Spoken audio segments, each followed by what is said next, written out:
নমস্কাৰ, মই প্ৰস্তুতি পৰাশৰ। নমস্কাৰ, মই অৰূপ বৈশ্য। আটাই ঠিকে অসমীয়া নৱবৰ্ষৰ আন্তৰিক ওলগ জনাইছোঁ, ৰঙালী বিহুৰ ওলগ জনাইছোঁ। অহা 28 তাৰিখে 28 এপ্ৰিলত আমি বিহপুৰীয়া কলেজলৈ আহি আছোঁ গংগাৰ পৰিয়ালটো। মোৰ ফালৰ পৰা বহুত নৱবৰ্ষৰ শুভেচ্ছা জ্ঞাপন কৰিছোঁ আৰু ৰঙালী বিহুৰ শুভেচ্ছা জ্ঞাপন কৰিছোঁ। পলমকৈ হ'লেও আমি আহি আছোঁ বিহপুৰীয়া কলেজত, সকলোকে লগ পাম, আমি গান গাম, নাচিম, ফূৰ্তি কৰিম আৰু গংগাৰ সংলাপ ক'ম, গংগাৰ অনুভৱ ক'ম। গংগা নামৰ এখন অসমীয়া বোলছবি ৰিলিজ হ'বলৈ গৈ আছে অহা 6 মে'। তো ফাইনেলি 28 তাৰিখো আহি পালে আৰু ময়ো এয়া কলেজ আহি পাই গ'লোঁ। এয়া মই ক্লাছত বহি আছোঁ আৰু এয়া মোৰ লগৰজনীও আহি পাই গ'লহি। এয়া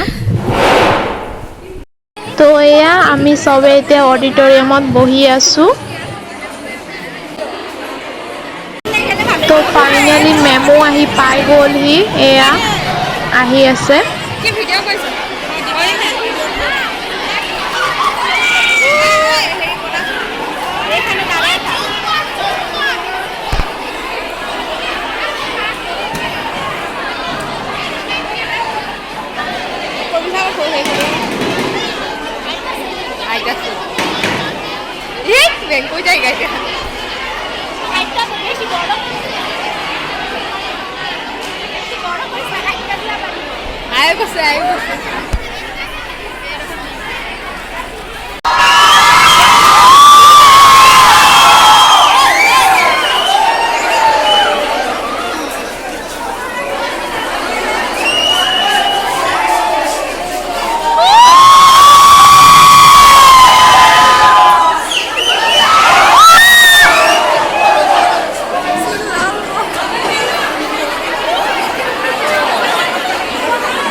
ছাত্ৰ-ছাত্ৰীসকলক আমাৰ অসমীয়া নৱবৰ্ষৰ আন্তৰিক শুভেচ্ছা জনাইছোঁ।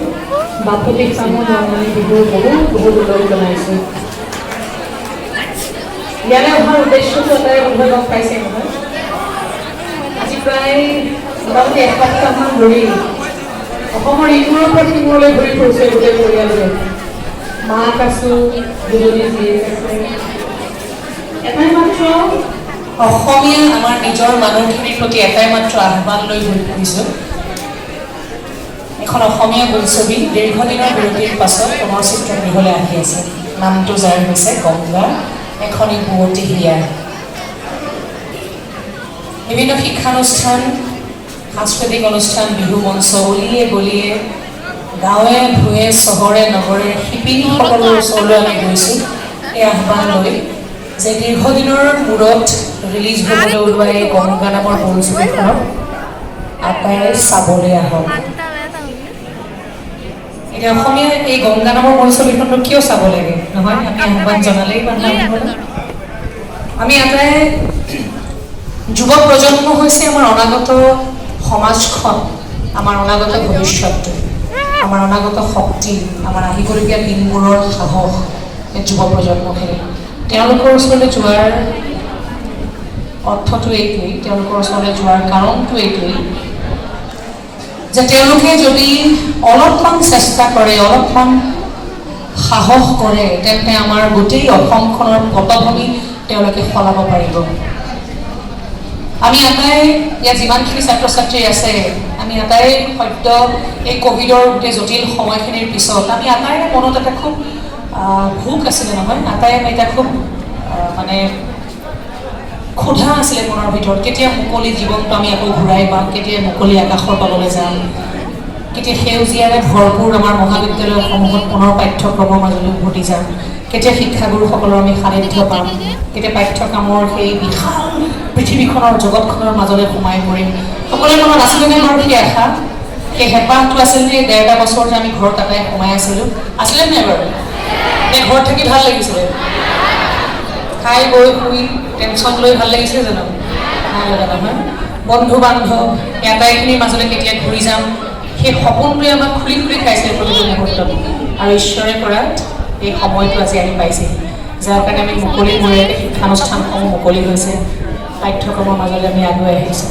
কাৰণ মানুহে সদায় এটা মুক্ত জীৱন বিচাৰে, প্ৰতিজন মানুহে এটা মুক্ত জীৱন বিচাৰে, মুক্ত আকাশৰ মাজত, মুক্ত আকাশৰ তলত বিচৰণ কৰিবলৈ বিচাৰে। আৰু আজি সেই জটিল সময়খিনিৰ পিছত, সেই জটিল সময়খিনিৰ মাজত যিমানবোৰ এই সৃষ্টিশীল কামবোৰ, মানে ক্ৰিয়েটিভ কামবোৰৰ লগত জড়িত থকা মানুহখিনিও, যেনে ধৰি লোৱা আমি, আমাৰ নিচিনা মানুহখিনিৰ মনত এটা ভোক আছিলে, এটা ক্ষুধা আছিলে যে আৰু কিবা এটা ভাল কাম কৰোঁ নেকি। এই দীঘলীয়া সময়খিনিয়ে, জটিল সময়খিনিতো বহুত বস্তু শিকাই থৈ গ'ল নহয় আমাক, আমাৰ পৰা বহুত ভাল ভাল সময় কাঢ়িও লৈ গ'ল, কিন্তু বহুত ভাল ভাল কথা আমাক শিকাই থৈ গ'ল, বহুত ভাল ভাল অভিজ্ঞতা আমাক দি থৈ গ'ল।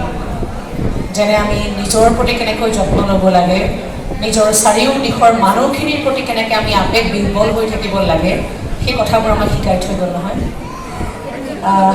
সেই সময়খিনিত আমাৰো এটা ভোক আছিলে যে ভাল কিবা এটা কাম কৰিম, আৰু সেই ক্ষুধাটোৰে ফচল হৈছে গংগা এখনে বৰতিহীয়া এই অসমীয়া বোলছবিখন। এতিয়া ছবিখন চাবলৈ আপোনালোকক আহ্বান জনাবলৈ আহিছোঁ। ছবিখন অহা 6 মে'ত চিত্ৰগৃহলৈ আহি আছে। অসমৰ বিভিন্ন চিত্ৰগৃহত এই ছবিখন মুকলি হ'ব। অসমীয়া ছবিনো কিয় চাব লাগে আমি এতিয়া? আমি RRR চাইছোঁ, ট্ৰিপুলাৰ, এখন একদম ছুপাৰ ডুপাৰ হিট হৈছে নহয়। আমি KGF চেপ্টাৰ কিবা এটা চলি আছে নহয় এতিয়া, সেইখন চালোঁ। পুষ্পা, সেইখন চাই ফালি থৈছোঁ নহয়। কেতিয়াবা মন যায়নে বাৰু যে অসমীয়া এখন ভাল চিনেমাও তেনেকৈ ৰাজ্যিক এখন আমাৰ নিজৰ চিনেমা ৰাষ্ট্ৰীয় ভাষাত ডাবিং হৈ অসমৰ বাহিৰৰ ভাষাৰ মানুহখিনিয়ে চাওক, কেতিয়াবা মন যায়নে বাৰু? যেনেকৈ আমি পুষ্পাখন চাইছোঁ এতিয়া, যেনেকৈ আমি RRR চাইছোঁ, যেনেকৈ আমি KGF চাইছোঁ, তেনেকৈতো বহুত চিনেমাই চাইছোঁ নহয়। ৰাষ্ট্ৰীয় ভাষাৰ, হিন্দী ভাষাৰ চিনেমাবোৰৰ লগতে আমি দক্ষিণ ভাৰতৰ চিনেমাসমূহ চাই থকা নাই জানো? বিৰাট আমি হাততালি দি চাওঁ নহয়, হিলদল ভাগি দৰ্শক হললৈ যাওঁ নহয়। তেওঁলোকে সেইটো পৰ্যায়ে কিয় পাইছেগৈ? তেওঁলোকৰ ছবিসমূহে এই যিটো পৰিসৰ পাইছে, কিয় পাইছে বাৰু? এইকাৰণেই পাইছে দক্ষিণ ভাৰতৰ প্ৰত্যেকজন মানুহে নিজৰ ভাষাৰ ছবিসমূহক সদায় 1 নম্বৰ আসনত ৰাখে। প্ৰতিজন দৰ্শকে হিন্দী চিনেমা পিছত চাব, নিজৰ ভাষাৰ ছবিখন আগত চাব। যাৰ কাৰণে আজি দক্ষিণ ভাৰতৰ প্ৰতিটো ভাষাৰ ছবিয়ে গোটেই বিশ্বজুৰি এটা ব্যাপক জনপ্ৰিয়তা অৰ্জন কৰিছে। আমি কিয় পিছ পৰি আছোঁ? আমাৰ যেন আমি একদম আমাৰ অসমীয়া জাতিটো জানো আমি কলা সংস্কৃতিৰে মহীয়ান হৈ থকা নাই, প্ৰাকৃতিক সম্পদৰে আমি মহীয়ান হৈ থকা নাই, তেন্তে কিয় বাহিৰত প্ৰশ্ন কৰিবলগীয়া হয়? আসাম কাহাতে হে? কৌন সে দিশা মে হে আসাম? অসম ক'ত? সেই প্ৰশ্নটো আমি প্ৰায় সন্মুখীন হওঁ নহয়। অসমখনৰ বিষয়ে বহুতে গমেই নাপায়। গতিকে যুৱ প্ৰজন্মৰ ভিতৰত, যুৱ প্ৰজন্মৰ হাতত গোটেই ভৱিষ্যতটো আছে, যে অনাগত দিনত ইতিহাসত লিখা নাথাকক যে অসমীয়া নামৰ এটা জাতি আছিল, অসমীয়া নামৰ এটা ভাষা আছিল, অসমীয়া নামৰ কিছু মুষ্টিমেয় মানুহ আছিল।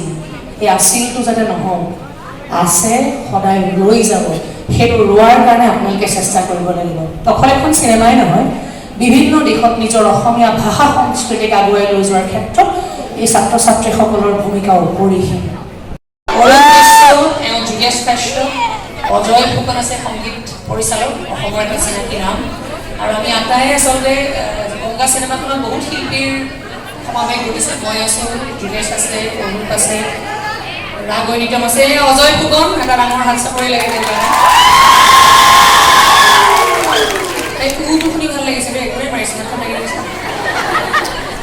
নহয়, বঢ়িয়া। আমি মাৰিব পৰা নহয় আকৌ বোলে 1 মিনিট সময় বিচাৰিছে দেই, যান্ত্ৰিক বিজুতি। সংলাপলৈ যাওঁ নহয়, মৰমবোৰ ক'ত লুকাই থাকে নাজানো, মৰমবোৰ ক'ত লুকাই থাকে নাজানো, কিন্তু যেতিয়াই মৰমে মাতে সকলো বাধা নেওচি আগুৱাই আহিবলৈ হেঁপাহ যায়। মৰমবোৰক আঁকোৱালি ল'বলৈ মন যায়, মৰমবোৰ কাঢ়ি আনিবলৈ মন যায়, মৰমৰ কাৰণে এখন প্ৰবল প্ৰবল প্ৰবল সংগ্ৰাম কৰিবলৈ মন যায়, যেনেখন ভয় লগা যুদ্ধ। মৰমৰ বাবে মৰম বিচাৰি ফুৰা মই যেন এগৰাকী ৰণাংগিনী, পাৰাপাৰ ভাঙি মৰমেৰে উপচি পৰা মই যেন এখনি বুৱতী হিয়া, পবিত্ৰ মৰমবোৰ বুকুত কঢ়িয়াই লৈ ফুৰা মই যেন এখনি স্ৰোতস্বিনী গংগা। এই সংলাপকেইটা চিনেমাত নাই, কিন্তু এই সংলাপকেইটাৰ যোগেদি চৰিত্ৰটো বা চিনেমাখনৰ এটা আভাস দিবলৈ চেষ্টা কৰা হৈছে। মই এতিয়া অকণমান আমাৰ লগত উপস্থিত থকা অজয়লৈ মাইক্ৰফোনটো আগবঢ়াই দিম। অজয় গান সকলোৱে শুনি আছে নহয়? ক'ত মোৰ মা, গান এটি গোৱা নাও মা, এইবোৰ গানৰ চৰ্চা হৈছে অজয়। আৰু অজয়ৰ গীতসমূহত সদায় মাকৰ সেই আৱেগটো থাকেই, সেইকাৰণে মই নিজেও খুব ভাল পাওঁ তেওঁৰ গানসমূহ।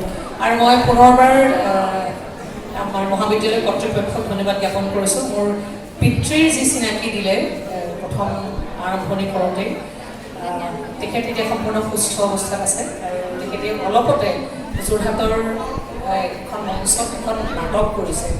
গতিকে এইটো বয়সত এখন নাটক কৰিব পৰা শক্তি তেখেতক ঈশ্বৰে দি ৰাখিছে। এয়া আপোনালোকৰ আশীৰ্বাদ, আপোনালোকৰ মৰম চেনেহ। আৰু এবাৰ সেই গানকেইটা ৰীল বনাব, ৰীল বনাই আপলোড কৰিব। সেই ৰীলসমূহৰ ওপৰত এটা পুৰস্কাৰো আছে গংগাৰ পৰিয়ালৰ তৰফৰ পৰা। গতিকে আটাইকে অনুৰোধ জনাইছোঁ। আৰু আটাই যাবনে বাৰু এবাৰ কওকচোন? গংগাখন উপভোগ কৰিবলৈ যাব। গংগাখনক এই অকণমানি দুজনীয়ে কথিত ভাষাত ক'বলৈ গ'লে ফালি পেলাইছে একেবাৰে। আমি আজি ইমান বছৰ অভিনয় কৰিলোঁ আৰু ক'ৰবাত পেলাই থৈ গুচি গ'ল ইহঁত দুজনীয়ে। এওঁলোক দুজনীতো মুখখন খোলাই নাই এতিয়ালৈকে, খুলিলে গম পাব এওঁলোকৰ ভিতৰত কিমান মানে আছে বস্তু। তেনেকৈ আৰম্ভ কৰিব, মই অলপ পিছলৈ ৰাখিছোঁ। অজয় কৰি লওক। এওঁলোকক আশীৰ্বাদ কৰিবৰ কাৰণে আপোনালোকে চিনেমাখন চাবলৈ আহক। তেওঁলোকে মাত্ৰ খোজ পেলাইছে এই জগতখনত আৰু বহুত দুজনীও যাবলৈ বাকী আছে। বহুত কষ্ট কৰিছে এসপ্তাহ ধৰি দুজনীয়ে, নাখায় নগৈ দিনে ৰাতিয়ে মাত্ৰ ঘূৰি ফুৰিছে। আমিয়ে ভাগৰি যাওঁ, এনেকৈ খেল খেলি আহি যাওঁ, ইহঁতৰ কিন্তু ভাগৰ নালাগে। সেইখিনি ঈশ্বৰে তেনেকৈ শক্তি দিছে, গতিকে আশীৰ্বাদ কৰিব। মই এতিয়া অজয়লৈ মাইক্ৰফোনটো আগবঢ়াই দিছোঁ।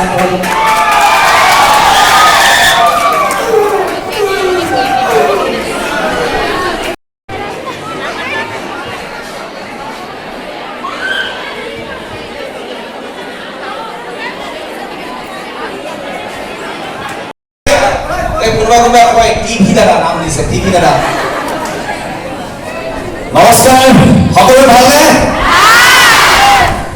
পোনপ্ৰথমে মই বিপুৰীয়া মহাবিদ্যালয়ৰ সমূহ শিক্ষাগুৰুক মই শ্ৰদ্ধা জনাইছোঁ আৰু সেৱা জনাইছোঁ, আৰু সকলোকে সমূহ ছাত্ৰ ছাত্ৰীক মই মোৰ আন্তৰিক মৰম যাচিছোঁ। বিহুৰ বতৰ, প্ৰথমে এটা বিহুৰে আৰম্ভ কৰোঁ নে গাই থাকি গান গাওঁ নেকি? সকলোকে একেলগে হা, সবে জানাই কোন নাহর ওই নাহর ফুলার বদল, ওই নাহর মোর মরমর, ওই নাহর ওই নাহর ওই নাহর আনিলি তয় বগরে খবর, ওই নাহর ফুলার বদল, ওই নাহর মোর মরমর, ওই নাহর ওই নাহর ওই নাহর আনিলি তয় বগরে খবর। বহাগৰ বতৰ সকলোকে মই বহাগ বিহুৰ ওলগ যাচিছোঁ আৰু অসমীয়া নৱবৰ্ষৰ আন্তৰিক শুভেচ্ছা জ্ঞাপন কৰিছোঁ। আপোনাৰ নামটো গংগা হ'ব লাগিছে। গংগাৰ বুকুত পবিত্ৰ পানী থাকে। আপোনাৰ বুকুত যেনিবা পবিত্ৰ মৰম আছে। এবাৰ ভোক মাৰি চাব পৰা হ'লে পাপৰ মোচালোহেঁতেন নেকি? ধন্যবাদ। আমি আজি বিভিন্ন ঠাইত আমি উপস্থিত থাকিম আৰু আমি বহুতো ঠাইত আমি উপস্থিত হৈছোঁ, অসমৰ বিভিন্ন ঠাইত গৈছোঁ আৰু অসমৰ যিখিনি দৰ্শক, অসমীয়া যিখিনি ৰাইজৰ নৱপ্ৰজন্মৰ যিখিনি সহায় সহযোগিতা দেখিছোঁ সেইবোৰ দেখি সঁচাকৈ আনন্দিত হৈছোঁ। ভাল লাগিছে অসমীয়া চিনেমাৰ প্ৰতি যিখিনি মৰম দিছে, যিখিনি চেনেহ দিছে, যিখিনি আদৰ দিছে, সঁচাকৈ খুব ভাল লাগিছে। আৰু এইখিনি কথা মই চবতে কৈ আছোঁ, এইখিনি মই আকৌ কওঁ যে অসমীয়া ভাষা, সংস্কৃতি, কৃষ্টি, কলা আৰু অসমীয়া ছবিৰ প্ৰতি ইমানেই মৰম দিয়ক, ইমানেই চেনেহ দিয়ক, ইমানেই আশীৰ্বাদ দিয়ক, যাতে বিশ্বৰ দৰবাৰত প্ৰমাণিত হয় যে অসমীয়া সংস্কৃতি আৰু অসমীয়া বোলছবি যাতে চিৰযুগীয়া হয়, আগস্থান পায়, তাৰ বাবে সকলোৱে সহায় সহযোগিতা কৰিব বুলি মই আশা কৰিছোঁ।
ইউটিউবত চাব, ৰিলছ বনাব, আজি বনাব নাই ৰিলছ, আমি পাব লাগিব হেছটেগ গংগা পাৰিব আপোনালোকে আমাৰ গোটেই গংগা গান পাব, যিকোনো আপডেটত হেছটেগ গংগা মাৰি উলিয়াই পাবচোন।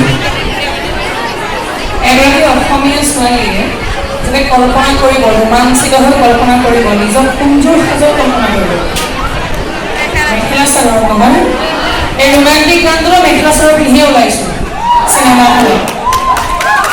সেইকাৰণে যে আগতে ক'লোঁ যে অসমীয়া জীৱনৰ পৰা আঁতৰিব একো দেখোৱা নাই। আমাৰ নিজৰ যিখিনি কলা সংস্কৃতি, আমাৰ নিজৰ যিখিনি সম্পদ, আমাৰ নিজৰ যিখিনি বস্তু সেইখিনিকে দেখুৱাবলৈ চেষ্টা কৰিছোঁ। এই গানটো বৰ সুন্দৰ এটি গীত, মোৰ এটা নিজৰ খুব ভাল লগা এটা গান।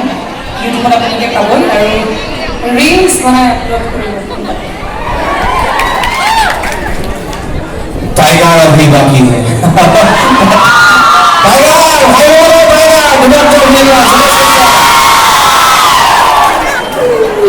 মানে সাংঘাতিক অভিনয় কৰে আৰু ভিলেইন আপোনালোকে খলনায়কত এইবাৰ হিলাই দিছে।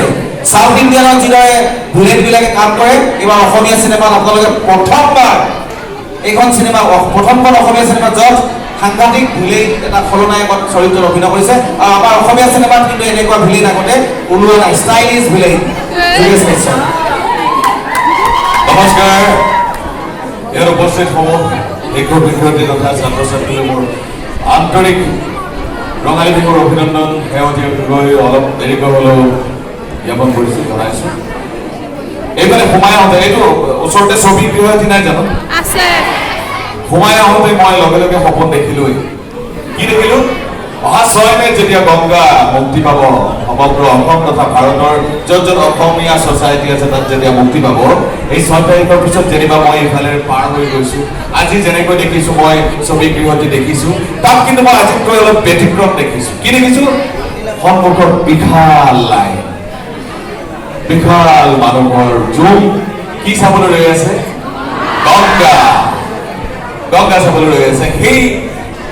সেই মই যিটো সপোন দেখিলোঁ, সেই সপোনটি তোমালোকে যাতে বাস্তৱ ৰূপ দিবলৈ আগবাঢ়ি আহা 6 মে'।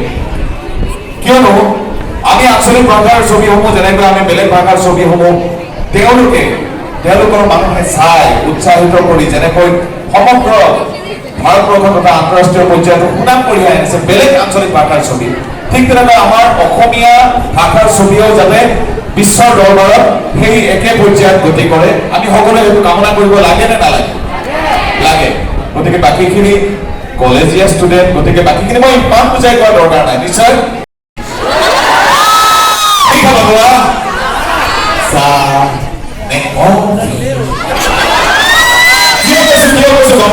অকণমান ৰাজনীতি এতিয়া আমাৰ মাজত উপস্থিত নাই তাৰ লগত মোৰ অকণমান মুখামুখি অলপ সংলাপৰ প্ৰক্ষেপণ আছে গতিকে মই সেইখিনি ক'লে গম পাই যাব ৰাগৰ ৰাগ এজন এডভোকেট নমস্কাৰ নমস্কাৰ মই ৰঞ্জন চলিহা মোৰ ভাইটি এটা কেছত ফচি আছে মই গম পাইছো আপুনি মোৰ ভাইটিৰ বিৰুদ্ধে ওকালতি কৰি আছে মই বিচাৰো আপুনি অকণমান কেছটো লুজ কৰি নহ'লেতো জানে মই কি কৰিব পাৰা তেতিয়া ৰাগে কয় কি ৰঙা চকু দেখুৱাইছে নেকি এনেকুৱা হেজাৰ ৰঙা চকু মই হালধীয়া কৰি পেলাইছো তেতিয়া মই কওঁ হালধীয়া তেতিয়া ৰাগে কয় সৰিয়হ ফুলৰ ৰং হালধীয়া হয় তেতিয়া ৰাগে কয় তেতিয়া মই কওঁ wow কথা কৈছে নকৰা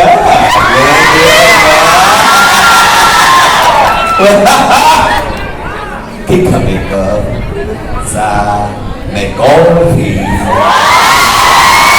তেতিয়া লাগে কয় চাহ কফি মই কি খাওঁ অহা 6 মে'ত জনাম যেতিয়া গংগা সমগ্ৰ অসম তথা ভাৰতবৰ্ষৰ য'ত আমাৰ অসমীয়া ছ'চাইটি আছে তাত মুক্তি পাব তেতিয়া মই জনাম চাহ খাওঁ নে কফি খাওঁ তেতিয়া ময়ো কওঁ ঠিক আছে বঢ়িয়া বঢ়িয়া বঢ়িয়া অহা 6 মে'ত যেতিয়া সমগ্ৰ অসম তথা ভাৰতবৰ্ষৰ য'ত অসমীয়া ছ'চাইটি আছে তাত মুক্তি পাব গংগা সেইদিনা ময়ো আপোনালোকক সুধিম মানে তোমালোকক সুধিম কি সুধিম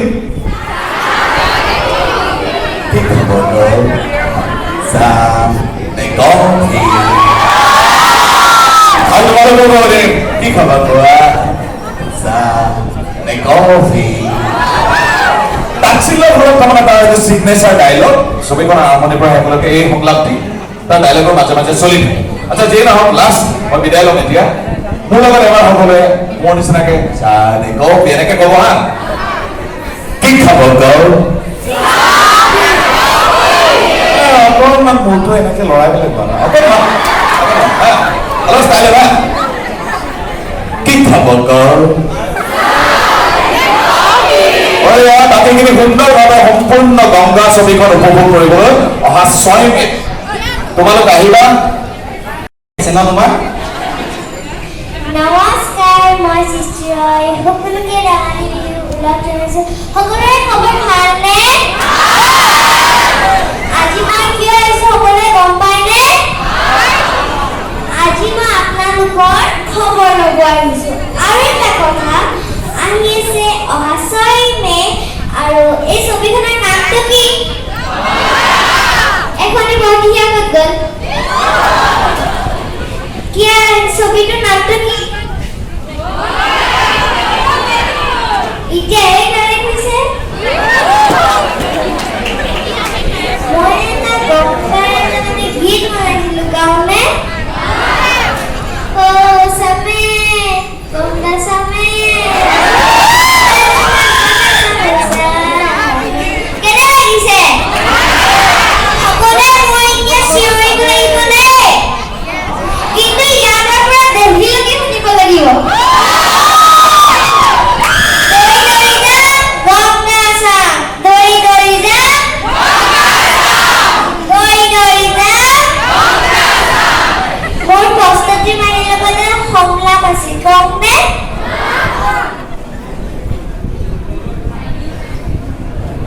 যিহেকে সংলাপ বুলি ক'লে গ'লে পিছফালে মাকলৈ ঘূৰি চালে মাকজনী ক'লেহে হ'ব এতিয়া সংলাপ নহয় সম্পূৰ্ণ হ'ব ইয়াত থকা মাতৃসকলে গম পাব যিটো সংলাপ তাইৰে ক'ব প্ৰতিগৰাকী মাতৃ এটা দৈনিক অভিজ্ঞতা দৈনন্দিন অভিজ্ঞতা এটা দিনটো সন্তানে যিমান খেলা ধূলা কৰে ভাগদৌৰ কৰে ৰাতি কিছুমান মাকে গম পাই যায় এতিয়া লাভটো খায় মোৰ খাই নহয় আটাইখিনি গম পাই যায় আমাৰো সেইটো অভিজ্ঞতা হৈছে তাইক মই কওঁ এই ছোৱালী তোৰ ৰাতি ইমান ঘূৰি কিয় মাৰ হা মই কাষত এটা ফুটবল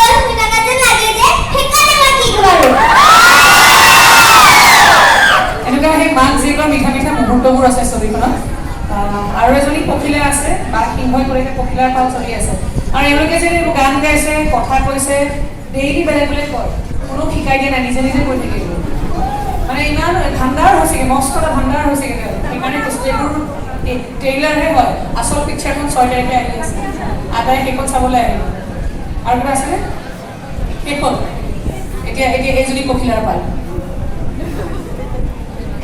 নমস্কাৰ মই অভিলাষা ডেকা আপোনালোকক ৰঙালী বিহুৰ শুভেচ্ছা জনালোঁ লগতে অহা 6 মে'ত গংগা এখনি বতীয়া ফিল্ম চিনেমা হলত ৰিলিজ হ'ব আপোনালোকে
চাব লখিমপুৰ কমাৰ্চ কলেজ বহুত আছে আজি আকৌ ৰাতি বিহু আছে এতিয়া আমি গানটো লগাই দিওঁ সকলোৱে নাচিব আমিও নাচিম মই যোগেশ দা সকলো আমাৰ টিমক আগলৈ আহিবলৈ অনুৰোধ জনাইছোঁ পচন্দ অকণমান পিছৰ লৈ নেকি বাইক দিয়া হুলস্থুল হৈ থাকিব নহ'লে দিয়া গান লগাই দিয়া সকলোৱে গাব দেই